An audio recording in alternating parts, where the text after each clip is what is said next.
Hi, Lucy here. In this video, I'm going to walk you through the development DCF model. So this model builds on the development appraisal, but turns it into a cash flow.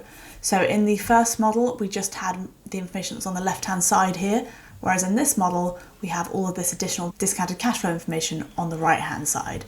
So for example, we can add in the dates. We've got a little graph showing us what that looks like in terms of the curve. When it comes to the costs, you can choose whether you want it to be straight line, S-curve, front-loaded or rear-loaded, and you can also add in as many lines as you want, giving you loads of flexibility as to the number of units and the types of construction costs and other related things that you have within this model. And then we have our debt, and then we have our returns so that we can compare the appraisal to the discounted cash flow, which then means we then have our monthly cash flow. So this breaks everything down. You can see in this timeline when things are happening. You have your income giving you NOI, you then have your acquisition and your construction. Again, we can show these all graphically so you can see them nice and clearly.